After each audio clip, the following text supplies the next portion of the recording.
오늘 우리에게 주시는 하나님의 말씀은 신약성경 고린도후서 11장 30절로 33절 말씀입니다. 고린도후서 11장 30절로 33절까지 말씀입니다. 이 계시의 말씀을 봉독할 때 다 함께 살아계신 하나님의 음성을 들으실 수 있기를 바랍니다. 내가 부득불 자랑할진대 내가 약한 것을 자랑하리라. 주 예수의 아버지 영원히 찬송할 하나님이 내가 거짓말 아니하는 것을 아시느니라. 다메섹에서 아레다 왕의 고관이 나를 잡으려고 다메섹 성을 지켰으나 나는 광주리를 타고 들 창문으로 성벽을 내려가 그 손에서 벗어났노라. 아멘. 코로나 바이러스로 인하여서 우리가 정상적이지 않은 삶을 살아온 지 벌써 2년이 넘어가고 있습니다. 그간 우리에게 가장 익숙하게 가장 많이 들려왔던 단어가 있다면 바로 코로나라는 단어일 것입니다. 코로나 델타, 또 코로나 오미크론, 여러 가지 이름으로 코로나라는 이름을 우리는 끊임없이 들어왔습니다. 이 코로나라고 하는 이 단어는 원래 라틴어입니다. 크라운이라고 하는 뜻을 가지고 있는, 왕관이라는 뜻을 가지고 있는 바로 그런 단어입니다. 왜 이 바이러스에 이 코로나라는 이름이 들어가게 되었는가 하면, 바이러스를 전자현미경으로 살펴보게 되면 그 겉부분, 가장자리가 이렇게 왕관과 같은 모양으로 되어 있어서 그렇게 불려지게 되었다라고 알려지고 있습니다. 보기에는 참 멋진 그런 그림인데, 그런데 저것이 병균이라는 것이, 바이러스라는 것이 참 안타깝기도 합니다. 코로나 관련한 이야기를 조금 더 하려고 합니다. 제가 지난 새벽 기도의 시간에 잠시 말씀을 드린 일이 있긴 합니다만은, 이 로마 시대에 우리가 지금 생각하고 있는 이런 코로나 말고 정말 그 관으로서, 그러니까 왕관과 같은 수요되는 관들이 여러 개가 있었다고 전해집니다. 이 코로나라는 왕관은 왕이 직접 쓰는 것도 의미하겠지만, 또 동시에 왕이 사람들에게, 어떤 영웅이나 어떤 특별한 사람에게 수여하는 그런 또 왕관이기도 합니다. 여러 가지 중에 첫 번째로 우리가 또 말씀드릴 수 있는 가장 영예로운 그런 관이 있는데, 코로나 트리움팔리스라고 하는 그러한 영예로운 관입니다. 이것은 전쟁에서 승리를 하고 돌아오는 장군에게 수여되는 아주 최고로 영예로운 그런 관이었다고 합니다. 월계 잎 모양이나 또는 올리브 잎으로 만들었다고 그렇게 전해지고 있습니다.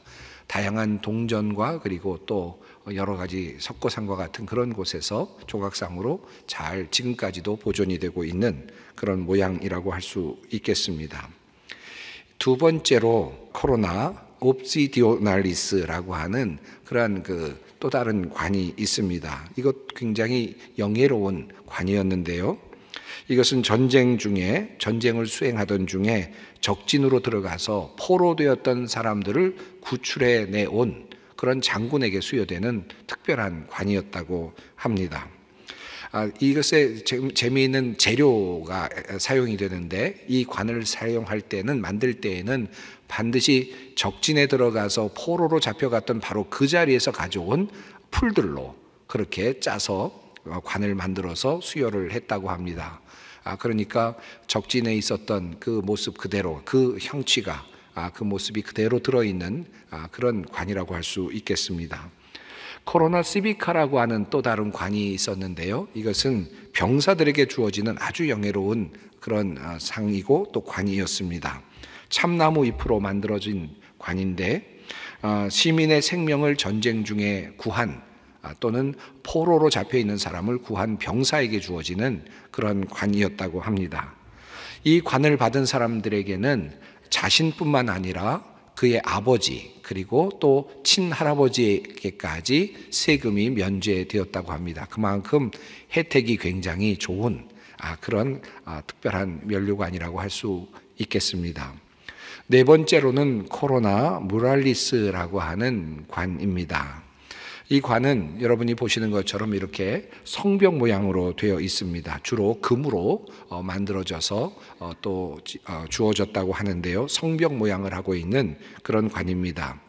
과거에 어떤 성을 점령하려고 하면 반드시 성벽을 누군가가 넘어가거나 사다리를 타고 넘어가거나 아니면 성문을 부수고 들어가야만 했지요. 그러니까 용맹한 사람들이 필요했습니다. 그들을 격려하기 위해서 이와 같은 코로나 무랄리스라고 하는 그런 관을 만들어서 주었다라고 합니다. 성벽을 넘는 돌격 대원들에게, 특별히 제일 먼저 성벽을 넘은 사람에게 주어지는 그와 같은 특별한 관이었다고 합니다. 다섯 번째 관은 코로나 발라리스라고 하는 그런 관입니다. 여러분 보시는 것처럼 울타리 모양으로 되어 있는데요. 말뚝 모양으로 되어 있는 모습입니다. 금으로 만든 관이기도 합니다.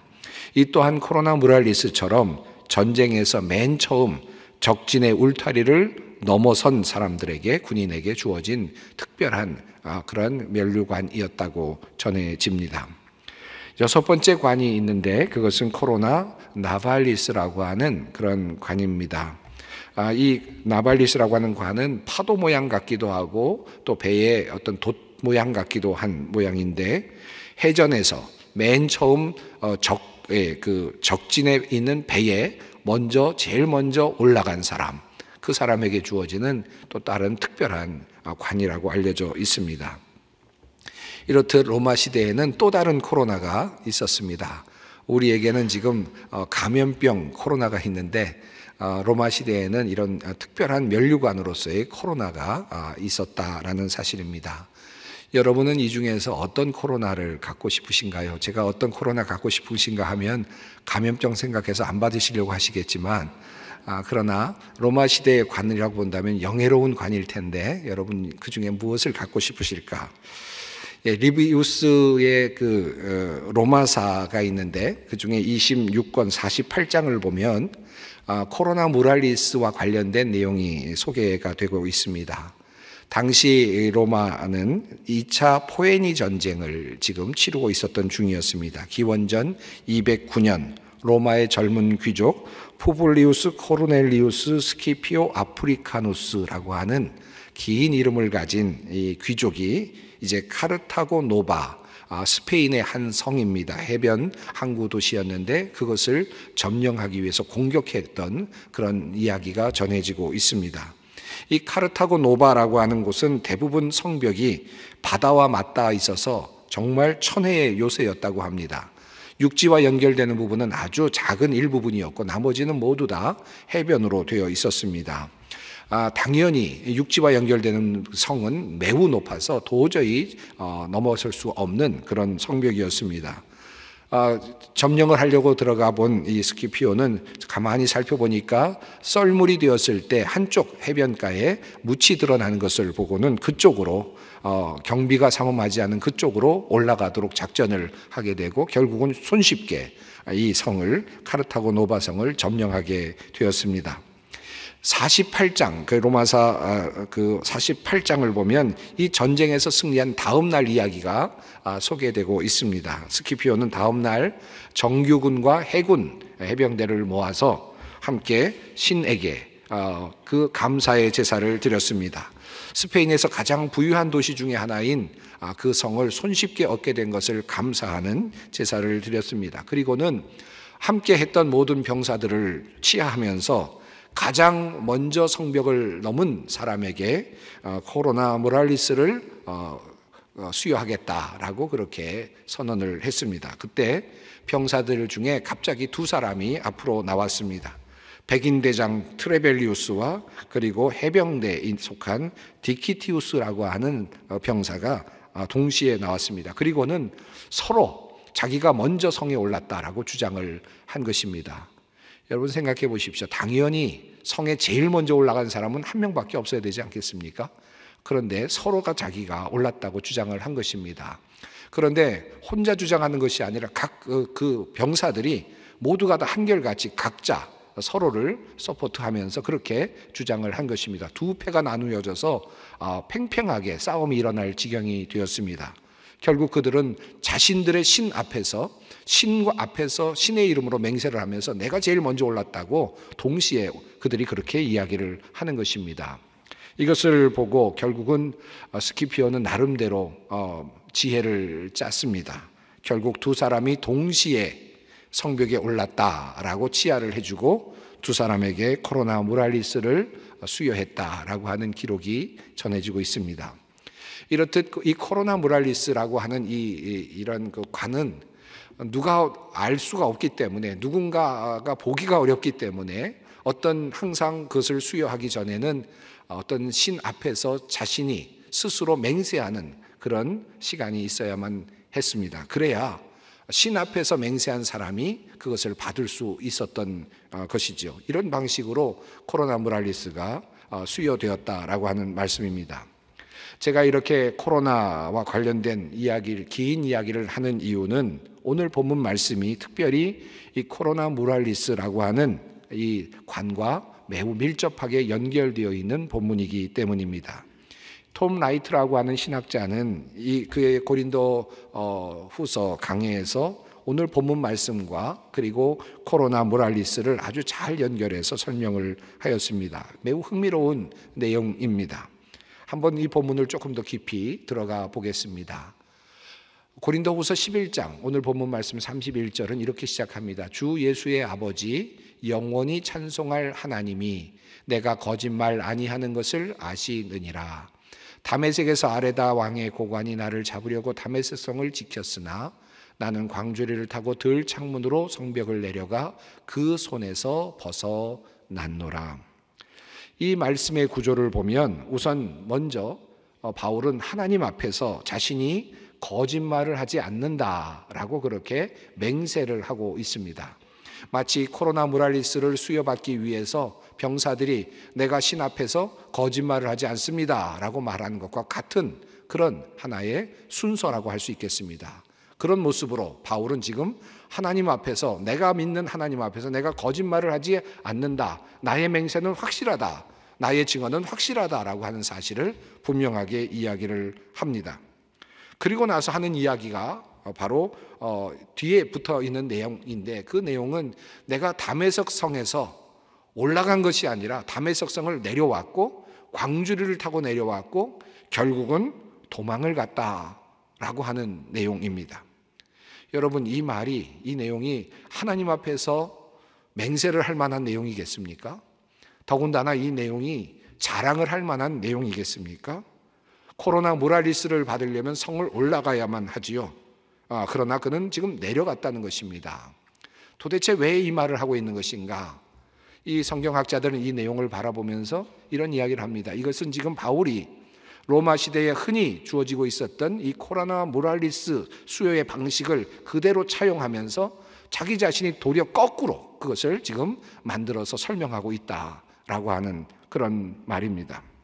말씀의 구조를 살펴보면 그렇습니다. 코로나 무랄리스를 받으려면 성을 올라가야 합니다. 제일 먼저 용맹하게 올라가야 합니다. 그리고 그것을 그렇게 올라갔다는 사실을 신 앞에서 증명해야 하죠. 맹세해야 하죠.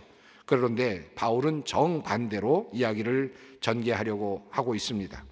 마치 코로나 무랄리스를 받으려는 사람인 것처럼 그렇게 내가 하나님 앞에서 절대로 거짓말을 하지 않습니다 라고 그렇게 맹세까지 한 후에, 그런데 이후에는 도리어 자기 자신의 부끄러웠던 이야기를 합니다.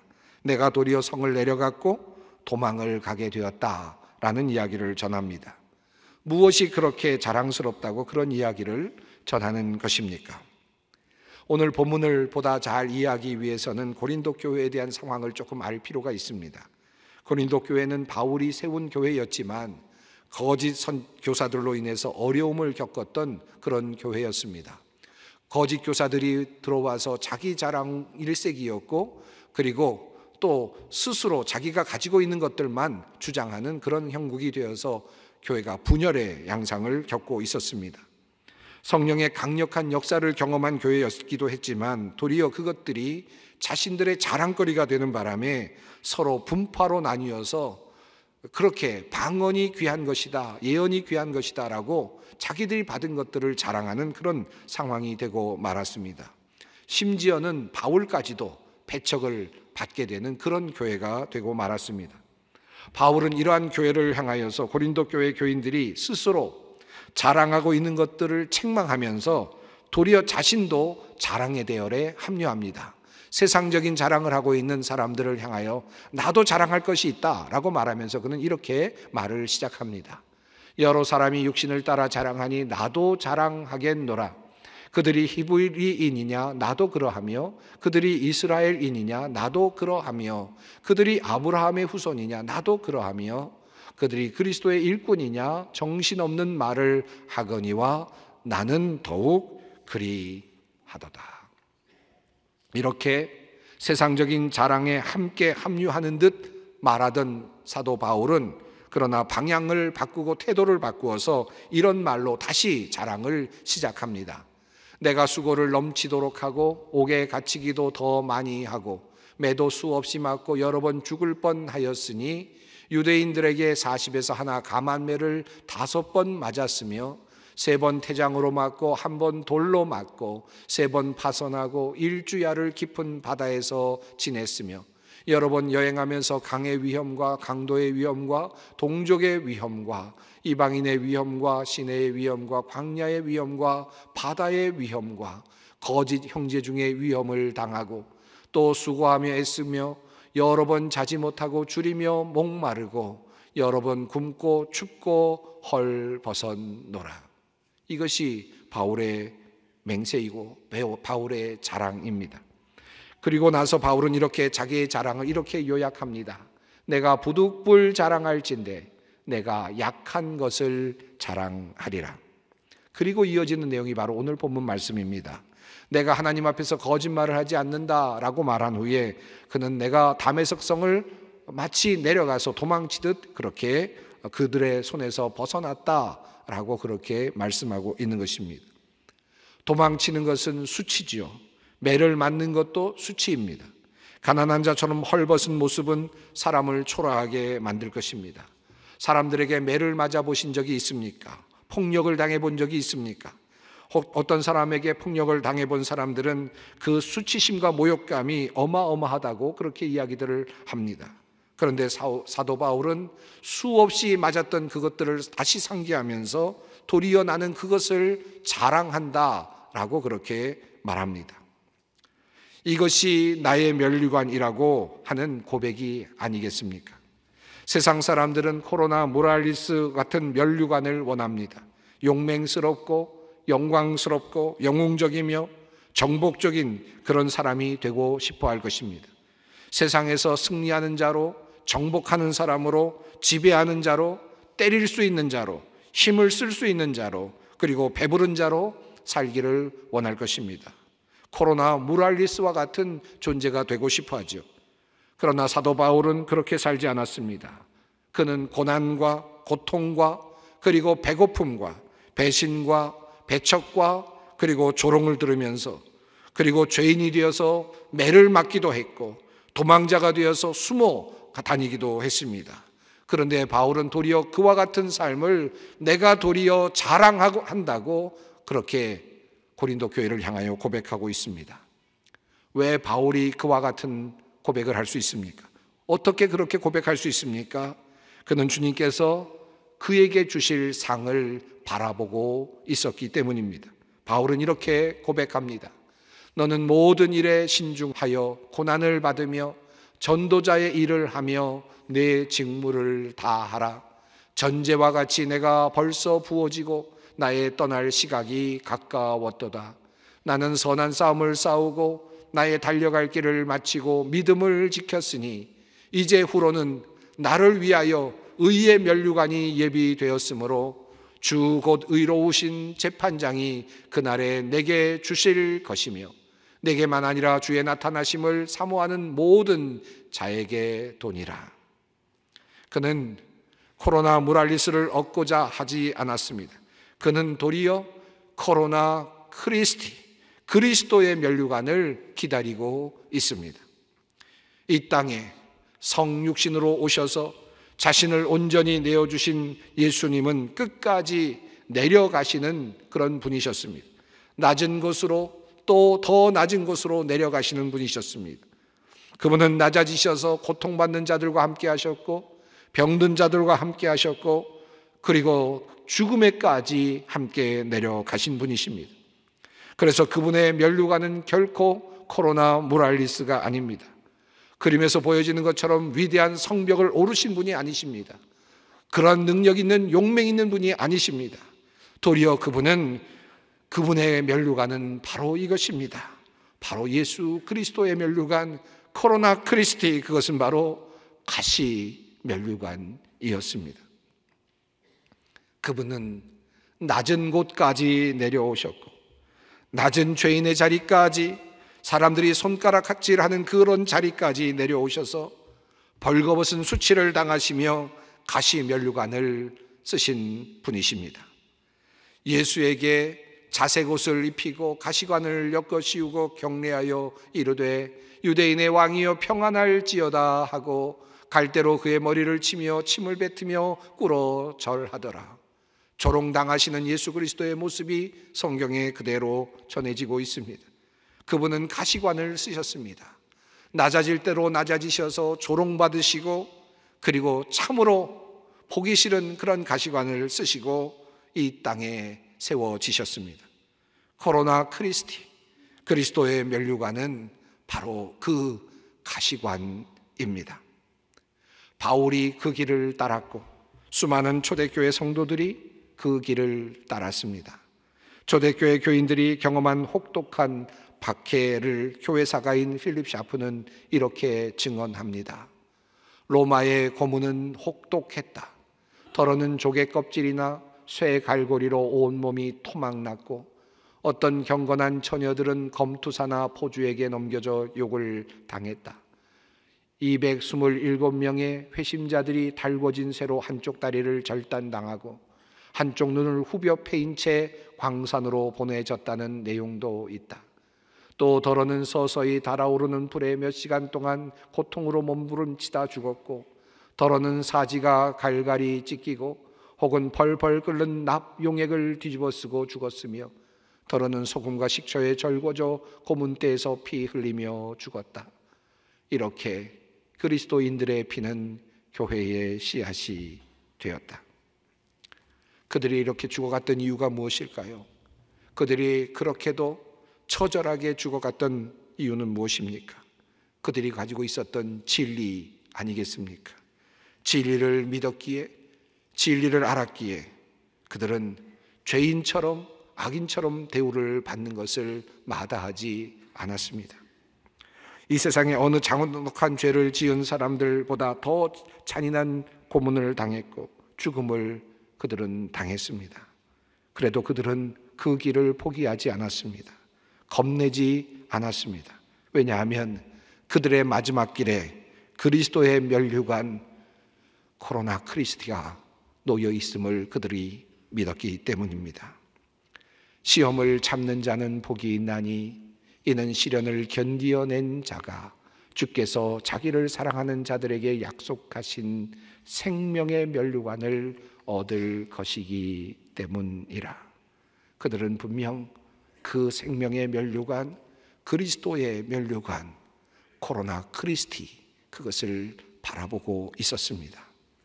그 면류관은 세상의 것이 아닙니다. 트리움 팔리스도 아닙니다. 시비카도 아닙니다. 모랄리스도 아닙니다. 예수 그리스도의 면류관은 가시 면류관입니다. 주님은 이 가시 면류관을 통해서 우리에게 이렇게 말씀하십니다. 진정 내려가고 가난해지는 자가 나에게는 진짜 영웅이다. 나와 같이 가시관을 쓰고 고통당하는 자들과 함께하는 자가 나에게는 참된 영웅이다. 내가 그들에게 나의 왕관을 줄 것이다. 지난주에 대선이 있었고 새로운 대통령을 우리는 선출하였습니다. 생각이 다를 수도 있었겠지만 이제 대통령이 선출되었으니 그를 위해 기도할 때입니다. 올라가고 정복하고 부수는 영웅이 아니라 예수 그리스도께서 보여주신 것처럼 내려가고 낮아지고 더 내려가서 고통받는 사람들과 함께하는 대통령, 그런 영웅이 되기를 위해 우리 함께 기도하십시다. 아니, 우리 모두가 그런 사람이 되도록 함께 노력하며 기도하십시다. 마지막으로 디오그네투스에게 보내는 서신에 나오는 초대교회 그리스도인들의 모습을 읽어드립니다. 그리스도인들의 살아가는 모습은 지역 주민들과 사뭇 다르게 단정하다. 고향에 살면서도 나그네처럼 산다. 시민의 의무는 다하면서도 외국인으로서 수모를 겪는다. 타향이 고향이고 고향이 타향이다. 가진 게 없으면서도 모든 것이 넉넉하다. 비난을 받지만 그것을 자랑스럽게 여긴다. 중상모략을 당하지만 무고하다. 저주를 당하면서도 축복한다. 조롱을 당하면서도 존경한다. 선을 행하면서도 범죄자처럼 처형을 당한다. 처형을 당할지라도 다시 살 것을 생각하고 기뻐한다. 이렇게 사는 것이 바로 코로나 크리스티, 그리스도의 면류관을 바라는 사람들이 살아가는 삶의 방식이고 삶의 공식입니다. 기도하겠습니다. 사랑의 하나님, 우리에게 귀하신 아들을 보내어 주심을 감사드립니다. 그분의 낮아지심과 겸비하심으로 우리가 주님을 보았고, 그분께서 십자가에까지 내려가심으로 우리가 나음을 입었습니다. 낮아지고 고통받는 자들과 함께 하신 주님의 길을 따라가기 원합니다. 사순절을 보내며 더 낮아지게 하옵소서. 그리하여 마침내 주님의 면류관 코로나 크리스티를 얻는 주님의 자녀 종들이 되게 하여 주시옵소서. 예수님의 이름으로 기도드리옵나이다. 아멘.